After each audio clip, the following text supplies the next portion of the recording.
சரவண பவ.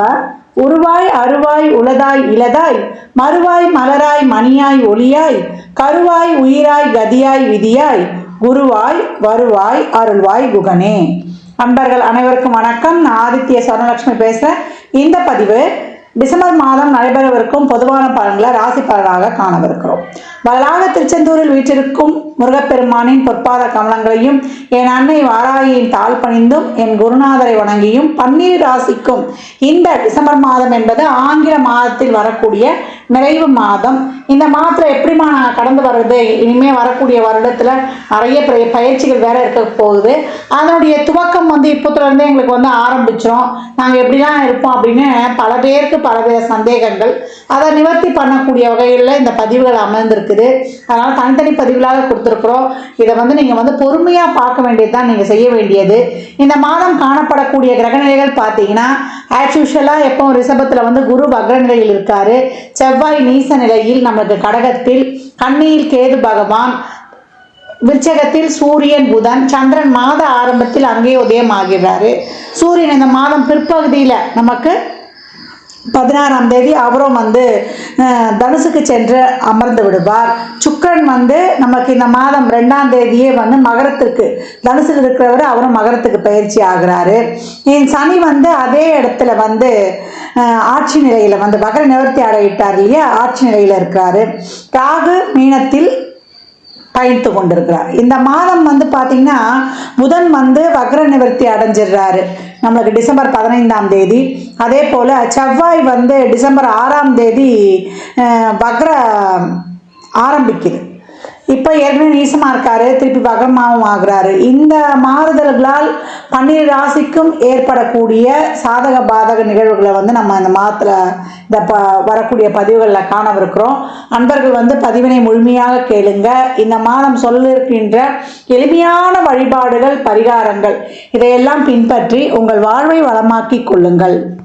கும்பராசி கும்பலகனத்திற்கான பலன்களை காணவிருக்கிறோம். இந்த ஆண்டின் நிறைவான மாதம் டிசம்பர் மாதம் எப்படிமா கடந்து வரலாம் அப்படிங்கும்போது ஒன்று மட்டும் தெரிஞ்சுக்கோங்க. நம்மளுக்கு ஜென்மசனி சென்று கொண்டிருக்கும் போது நாளைக்கு காரியங்களை மட்டும் ஒத்தி வைக்காதீங்க. இன்றே அந்த காரியத்தை செய்து முடிங்க. டு டூ லிஸ்ட் அப்படின்னு இருக்கும். என்னென்ன பண்ண போகிறோம், டைம் பாக்ஸ் ஃபிக்ஸ் பண்ணிக்கோங்க. இந்த டைமில் இந்த வேலை, இந்த டைமில் இந்த வேலை, உறவுகளுக்குன்னு வேலை, நம்மளை ஆரோக்கியத்துக்குன்னு இந்த வேலை, அதே போல் பண வருவாயை மேம்படுத்தி கொள்வதற்கு இந்த வேலை. முதல்ல குடும்ப உறவுகளை மேம்படுத்தி கொள்ளுங்க. குடும்ப உறவு மேம்படுத்தி கொண்டு மனதில் சந்தோஷமாக இருந்துச்சுன்னா அப்புறம் ஆரோக்கியம் மேம்பட்டுடும். ஆரோக்கியம் மேம்பட்டால் நம்மளுக்கு பணத்தை ஈஸியாக சம்பாதிச்சிடும். பணம் சம்பாதிக்கணும்னு நினச்சிட்டு நம்ம இருக்கிற அனைத்தையுமே இழந்துடும். ஆரோக்கியமாக இழந்துடும், குடும்ப உறவுகளையும் இழந்துடும். பணம் சம்பாதிக்கிறதுக்கு என்ன வழி? வீட்டில் இருக்கிறவங்க எல்லாருமே ஒரு பாசிட்டிவ் எனர்ஜியோடு இருக்கணும். அந்த பாசிட்டிவ் எனர்ஜி எப்போ வரும்? ஒருத்தர் புரிந்து நம்ம அன்போட ஒரு மெய்யுணர், ஒரு நன்றியோடு இருக்கும்பொழுது. ஏன்னா அன்பு இல்லாத போது தான் அந்த இடத்துல பிரச்சனை வரும். நன்றி இல்லாமல் இருக்கும்போது தான் பிரச்சனை வரும். வாய் வார்த்தையில் நன்றி சொல்லக்கூடாது, ஆத்மார்த்தமாக நம்ம நன்றி சொல்லணும். அதாவது ஒருத்தர் நான் ஏற்கனவே சொல்லியிருப்பேன் உங்களுக்கு, ஒரு சின்ன ஒரு உதவி செய்தாலும் அது மலையளவா நினைங்க. ஒரு சின்ன தொந்தரவு நமக்கு கொடுத்துருந்தாலும் அது கடுகளவா நினைங்க. அப்படி நினைக்கும் பொழுது நம்ம எல்லா உயிர்களிடத்துலையுமே ஒரு என்ன சொல்றது, ஒரு நியூட்ரலாக போயிடலாம்.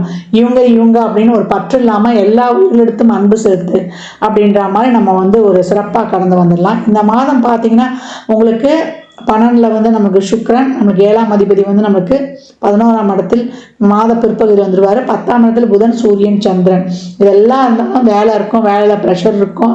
வேலை செய்கிற இடமும் சரி, குடும்பத்துலேயும் சரி, நம்மளுக்கு எல்லா சூழலையும் நம்ம தாண்டி வரக்கூடிய ஒரு அமைப்பு இருக்கும். தொழிலில் ஒரு மாற்றங்கள் ஒரு சிலருக்கெலாம் ஏற்படும்.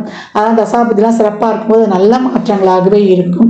எந்த ஒரு தொழிலையும் தொழிலை முன்னேறத்துக்கு 2 வகை தான் இருக்குது. எந்த ஒரு வேலையும் நல்லா மனசார நேசித்து செய்யுங்க, பிடிச்ச வேலையை செய்யுங்க. இல்லை எனக்கு வேலை கிடைக்கல, இந்த வேலை தான் கிடைச்சது நான் போகிறேன்னா அந்த தொழிலுக்கு ஆத்மார்த்தமாக நன்றி சொல்லி ஊக்கமுடன் செய்யுங்க. செய்யும்போது அந்த தொழில் உங்களுக்கு மிக பெரிய வெற்றியை வந்து கொடுக்கும் அப்படின்னு வந்து சொல்லலாம். அதற்கப்புறம் அந்த வேலைக்கு நம்ம உண்மையாக இருந்துட்டோம்னா அடுத்து நம்மளுக்கு அடுத்த வேலை கிடைச்சிடும். இந்த காலகட்டம் உங்களை பொறுத்த வரைக்கும் குடும்பத்தில் பிரச்சனை, தொழிலில் வந்து ஒரு இக்கட்டான சூழல்ல, உடல் ஆரோக்கியத்தில் குறைபாடு, இந்த 7.5 சனியில் அதிகப்படியாக வந்து பெருமளவு பிரச்சனைகளை சந்தித்து கடந்து வரக்கூடியவர்கள் என் சதய நட்சத்திரக்காரர்கள் தான். அவங்க சொல்லக்கூடிய பிரச்சனைகள் இன்னல்களுக்கு அளவே கிடையாது. அம்மா நாங்களாம் கும்பம் இருக்கிறதா இல்லை துன்பத்தின் விளிம்பில் இருக்கிறதாம்மா, வீட்டில் இருக்கிறதா, நாங்கள் எங்கேயுமே போக முடியாது அப்படின்னு சொல்லிட்டு ஒரு சிலர்லாம் வந்து நான் ஒவ்வொரு நாளும் வந்து புதிதாக பிறக்கிறேன் அப்படின்னு சொல்லுவாங்க. அதை வந்து நான் நல்ல வார்த்தையாக சொல்லியிருக்கேன், அது வேறு மாதிரி சொல்லுவாங்க. அதனால் இந்த காலகட்டம் வந்து நீங்கள் என்ன பண்ணணும் அப்படின்னா இறைவனை மட்டுமே நம்புங்க. கோளறு பதிவு தான் உங்களுடைய தாரக மந்திரமாக இருக்கணும். 3 வேளையும் படிங்க. நல்ல தொழில் உடைய ஒரு வாய்ப்புகள் இதெல்லாம் கிடைக்கும். அதை மட்டும் ஊக்கமோடு செயல்படுங்க. தடைகள் வந்தாலும் தடைகளை உடைத்து நீங்கள் அதை செயல்படணும்னு நினைங்க. குடும்ப உறவுகள்கிட்ட, அங்காளி பங்காளி இவங்கக்கிட்டெல்லாம், சகோதர உறவுகள்கிட்டலாம் தேவையில்லை வாக்குவாதம் வச்சுக்காதீங்க. இது நடக்குமா நடக்காதான்ற சந்தேகம், ஐய உணர்வு, தேவையில்லாத எண்ணோட்டங்கள் இதெல்லாம் வச்சுக்காதீங்க. இந்த காலகட்டம் இருக்கக்கூடிய ஒரு மன அழுத்தம், வேலை பலு இதெல்லாம் கடந்து வந்துடுங்க. ஏன்னா வேலையும் நமக்கு வந்து ஒரு மாதிரி இருக்கும், ஒரு செய்ய முடியாது வேலை இருந்தாலும் அந்த இடத்துல ஏதாவது ஒரு கரைச்சல் இருந்துக்கிட்டே இருக்கும். பெண்களுக்கு குடும்ப உறவில் ஏதாவது ஒரு வந்து தொல்லைகள், எந்த ஒருத்தருக்குமானா ஒருத்தர் வேலை பலு, இல்லை உங்களுக்கு ஒரு உடல் சுகம், இதே ஒரு 45 வயதாக கிடந்தாங்கன்னா ஒரு மெனோபாஸ் பீரியட்லலாம் இருப்பீங்க. ஒரு சிலருக்குலாம் வந்து முட்டி வலி, முழங்கால் வலி, இதெல்லாம் எதனால் வருது? நம்மளுடைய ஸ்ட்ரெஸ்ஸு தான் காரணம். அனைத்து நோய்க்கும் காரணம் ஸ்ட்ரெஸ்ஸு.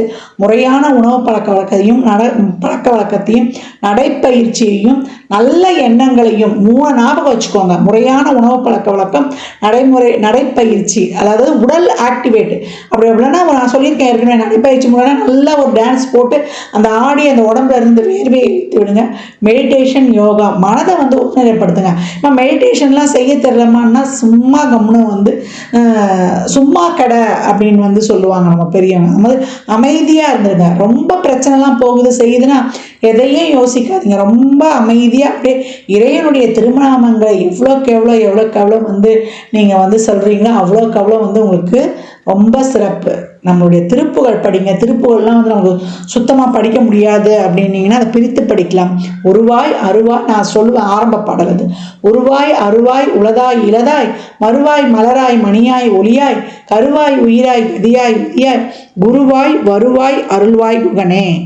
அந்த நீ தான் எனக்கு குருவாகவும் வரணும், வருவாயும் தரணும் அப்படின்னு வந்து சொல்லணும். அந்த மாதிரி நீங்கள் சொல்ல சொல்ல சொல்ல சொல்ல உங்களுக்கு வந்து நிறைய வந்து உங்களுக்கு நன்மைகள் தான் ஏற்படும். முருகனுடைய பற்றி கொண்டீங்கன்னா உங்களுக்கு முயற்சி ஸ்தானாதிபதியே அவர் தான். அது மாதிரி திருச்செந்தூர் முருகனை வருடத்தில் ஒரு தடவை உங்கள் ஜென்ம நட்சத்திர நாளிலோ இல்லை உங்களுக்கு செவ்வாய் ஞாயிற்றுக்கிழமைகளிலோ சென்று வழிபட்டு கொண்டு வரும்பொழுது அபரிமிதமான பலன்களை நீங்கள் அட்டகாசமாக பெறுவீர்கள். குழந்தை பாக்கியம், அதே போல் திருமணம் சார்ந்த விஷயங்கள், இதெல்லாம் வந்து நிறைய தடை தாமதம் இதெல்லாம் கடந்து தான் நீங்கள் வந்து ஒவ்வொன்றையும் வந்து சாதித்து கொண்டு இருப்பீங்க. அதற்கான முயற்சிகளை கைவிடாதீங்க. மாணவர்களுக்கு நல்லா படிப்பு இருக்கும், வெளிநாட்டு கல்வி, அதற்கான முயற்சி, ஞாபக மறதி, ஒரு என்ன சொல்கிறது, உட்கார்ந்து வந்து படிக்க முடியாது. ஒரு சிலருக்குலாம் வந்து இந்த காலகட்டம் வந்து ரொம்ப நான் வந்து உட்கார்ந்து படிக்கணுன்னே எனக்கு உட்கார முடியல அப்படின்னா அதையெல்லாம் நீக்கிடுங்க. காலையில் எழுந்தோடனே சூரிய வழிபாடு பண்ணுங்கள்.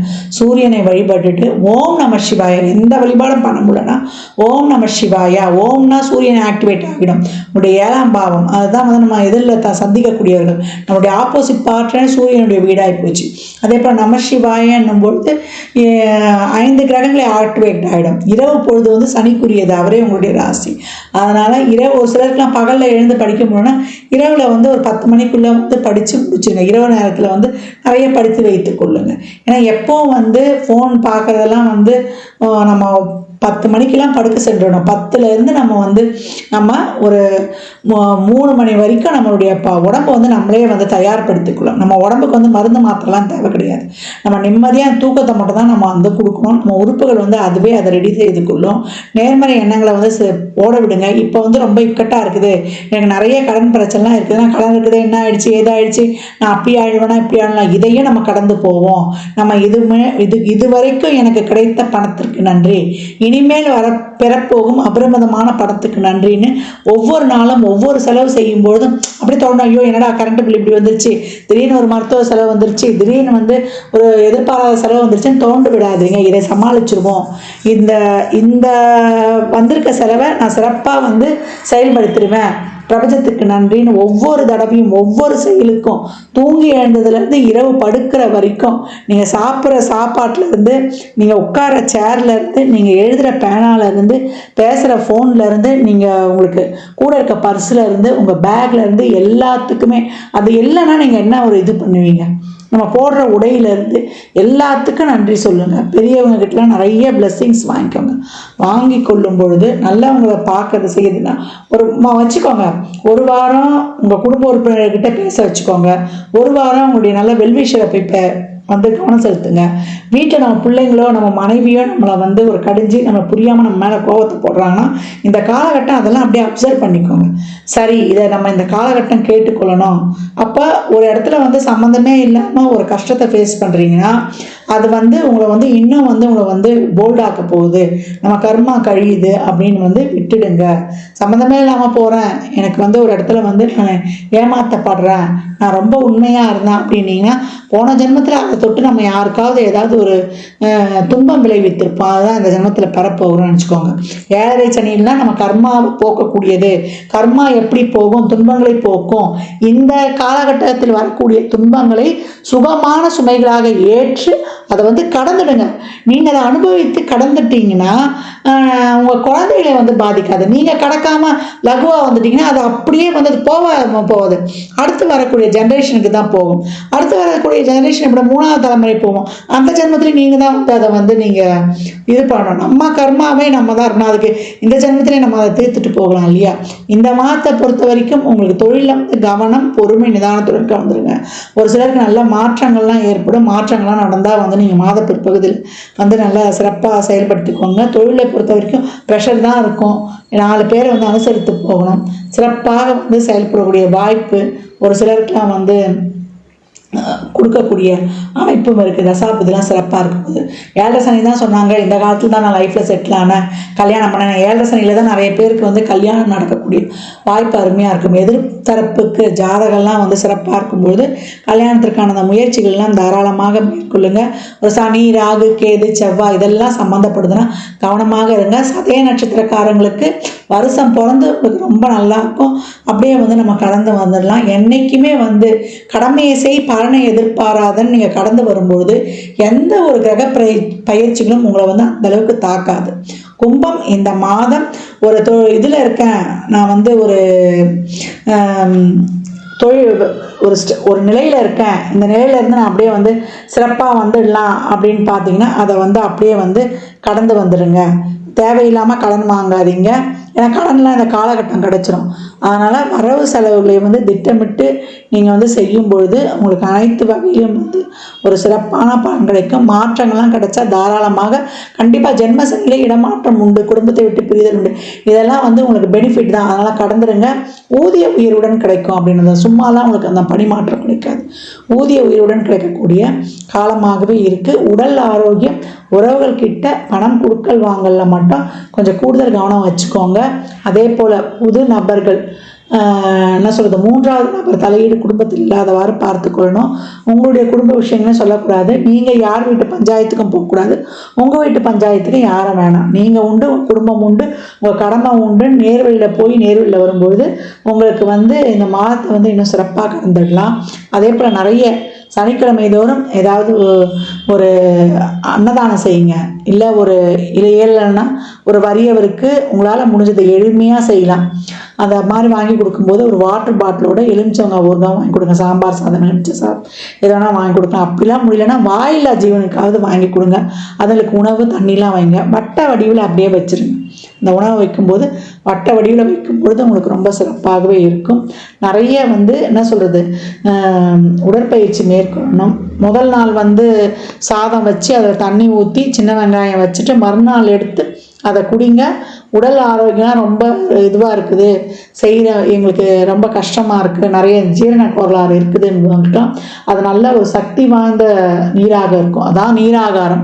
இந்த நீராகாரம் உடம்புக்கு தேவையான அனைத்து விதமான புரோட்டீன் இதெல்லாம் வந்து கொடுத்து நம்ம உடம்பை வந்து சத்தாக வச்சுருக்கோம். நம்மளை வந்து ஒரு என்ன சொல்கிறது, உடலுக்கு ஒரு உற்சாகம் தரும் பானமாகவே இருக்கும். அந்த நீராகாரத்தை அருந்துட்டு அதுக்கப்புறம் காஃபி டீலாம் நீங்கள் குடிச்சிக்கலாம். நம்ம உடலில் உறுப்புகளுக்கெல்லாம் அது புத்துணர்வு தரும். இதெல்லாம் நம்ம முன்னோர்கள் பயன்படுத்தியது.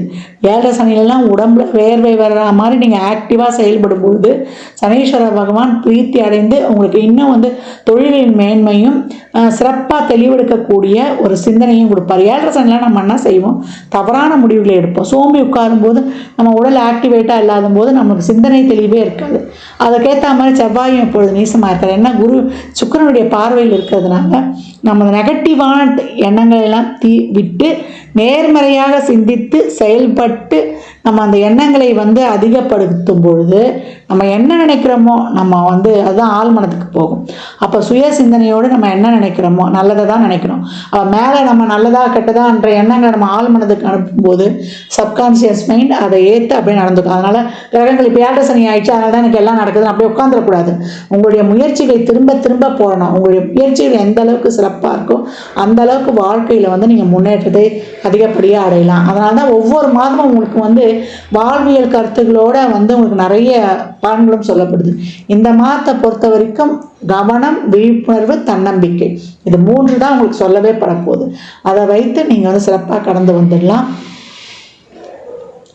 சூரிய வழிபாடு கண்டிப்பாக செய்யுங்க. உங்களுக்கு வந்து ஆன்ம பலமும் ஆத்ம பலமும் சரீர பலமும் நல்லா வந்து அதிகரிக்கும் அப்படின்னு வந்து சொல்லியாச்சு. கும்பராசி லக்னக்கார அன்பர்களுக்கு என் மனமார்ந்த வாழ்த்துக்களை தெரிவித்துக் கொள்கிறேன். இந்த பலன்கள்லாம் கோள்களின் கோச்சார நகர் வைத்து சொல்லப்பட்டிருக்கு. உங்கள் செய்ய ஜாதகத்தில் இப்போ வந்து சனி ஜென்ம சனியாக இருக்காரு. இந்த இடத்துலேயே ஒரு சுக்கிரனோ இல்லை ஒரு புதனோ ஒரு குருவோ இருக்கும்போது இந்த இக்கட்டான சூழ்நிலையும் திறம்பட கடந்து வந்துவிடக்கூடியவர்களாக நீங்கள் இருப்பீங்க அப்படின்னு வந்து சொல்லலாம். ஜாதகம் பார்க்க விரும்பும் நண்பர்கள் இந்த எண்ணிற்கு ஒரு மெசேஜ் செய்யுங்க. தங்களுக்கான விவரங்கள் அளிக்கப்படும். அப்பாயின்மெண்ட் பெற்றுக்கொள்ளலாம். ஜாதகம் சிறந்த முறையில் கணித்து பார்த்து தரப்படும். வாஸ்து பார்த்து தரப்படும். வாஸ்துப்படி வீடு கட்ட பிளான்கள் போட்டு தரப்படும். எண்ணியல் படி பெயர் வைத்து தரப்படும். பிறந்த குழந்தைகளுக்கும் தொழிற்சாலை நிறுவனங்களுக்கும் பெயர் வைத்து உங்கள் வாழ்வை வளமாக்கிக் கொள்ளலாம். சுபமுகூர்த்த நாட்கள் குறித்து தரப்படும். அவரவர் சேவைக்கு உண்டான கட்டணத்தை செலுத்தி சிறப்பான சேவைகளை பெற்று தங்கள் வாழ்வை வளமாக்கிக் கொள்ளலாம். மற்றும் ஒரு சிறப்பான பதிவில் சந்திக்கும் வரை தங்களிடமிருந்து விடைபெற்றுக் கொள்வது ஆதித்ய சொர்ணலட்சுமி. மிக்க நன்றிகள். வாழ்க வளமுடன். நற்பவி நற்செழி. இறையருளால் அனைத்தும் நிறைவாகட்டும்.